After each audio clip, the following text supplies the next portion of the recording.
We provide you the platform to turn your dreams into reality.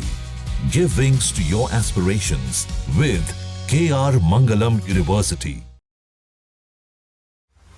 अमेरिकी राष्ट्रपति Donald Trump ने भारतीय मूल के डेमोक्रेटिक सोशलिस्ट और न्यूयॉर्क मेयर उम्मीदवार जोहरान ममदानी को तमीज से पेश आने की हिदायत दे दी है। ट्रंप ने व्हाइट हाउस में कहा कि ममदानी सोशलिस्ट नहीं है, वो कम्युनिस्ट हैं। उन्होंने यहूदी लोगों के बारे में कुछ बहुत बुरी बातें कही हैं। मुझे लगता है कि वो इस समय हनीमून पीरियड पर हैं। चीन में भारी बारिश के बाद नेपाल के रसुआ जिले में बॉर्डर पर भोटे कोशी नदी में मंगलवार सुबह करीब 3 बजे अचानक बाढ़ आ गई। इसमें कस्टम पोर्ट पर खड़ी कई गाड़ियां भी बह गईं। अधिकारियों के मुताबिक हादसे के समय पोर्ट पर करीब 200 वाहन मौजूद थे। इनमें कुछ लोग वाहनों के अंदर ही सो रहे थे। गाड़ियों के साथ लोगों के बहने की भी आशंका है। पुल के दोनों तरफ कई व्यापारी भी फंस गए। इजराइल के प्रधानमंत्री बेंजामिन नेतन्याहू ने अमेरिकी राष्ट्रपति ट्रंप को नोबेल शांति पुरस्कार के लिए नॉमिनेट किया है। नेतन्याहू ने व्हाइट हाउस में ट्रंप से मुलाकात के दौरान इसकी जानकारी दी।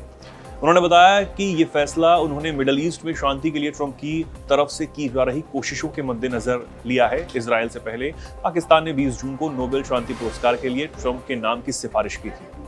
अमेरिकी राष्ट्रपति डोनाल्ड ट्रंप ने कहा कि वो यूक्रेन को और हथियार भेजेंगे। उन्होंने कहा इनमें सेल्फ डिफेंस वाले हथियार ज्यादा होंगे ताकि रूस के खिलाफ जंग में वो खुद को बचाव कर सकें। ट्रंप ने व्हाइट हाउस में पत्रकारों से बातचीत में कहा, हम कुछ नए हथियार भेजने जा रहे हैं, हमें ऐसा करना ही होगा। उन्हें खुद की रक्षा करने में सक्षम होना होगा। अब उन पर बहुत बुरा असर पड़ रहा है। अमेरिका के टेक्सास में 4 जुलाई को आई बाढ़ से अब तक 104 लोग मारे जा चुके हैं। कवलिल काउंटी में 84 शव बरामद किए गए, जिनमें 56 वयस्क और 28 बच्चे शामिल हैं। टेक्सास में अभी भी 50 लाख लोग बाढ़ की चेतावनी के दायरे में हैं। बांग्लादेश की पूर्व पीएम शेख हसीना, पूर्व गृह मंत्री असदुज्जमा खान कमाल और पूर्व पुलिस प्रमुख अब्दुल्ला अल मामून पर मानवता के खिलाफ अपराध के आरोपों को लेकर अंतर्राष्ट्रीय क्रिमिनल ट्रिब्यूनल 10 जुलाई को फैसला सुनाएगा। ये कार्रवाई पिछले साल जुलाई अगस्त में हुए विरोध प्रदर्शनों में 1400 लोगों की मौत के मामले में हुई है। रूस के पूर्व परिवहन मंत्री रोमन ने सोमवार को गोली मारकर आत्महत्या कर ली। रूस की ताश न्यूज एजेंसी की रिपोर्ट के मुताबिक राष्ट्रपति पुतिन ने उन्हें कुछ घंटे पहले ही बिना कारण बताए पद से बर्खास्त कर दिया था। उन पर भ्रष्टाचार का आरोप था। अधिकारियों ने बताया कि स्टारोवोइट को मॉस्को के पास मृत पाया गया। फिलहाल घटना की पूरी जानकारी जुटाई जा रही है।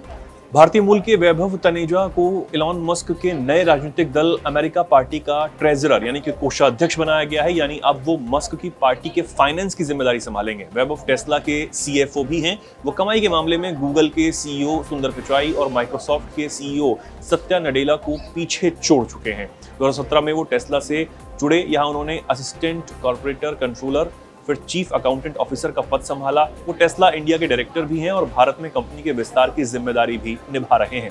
इजराइल और हमास के बीच कतर में शांति बातचीत से पहले इजरायली सेना ने यमन में ईरान समर्थित हूती विद्रोहियों को निशाना बनाया।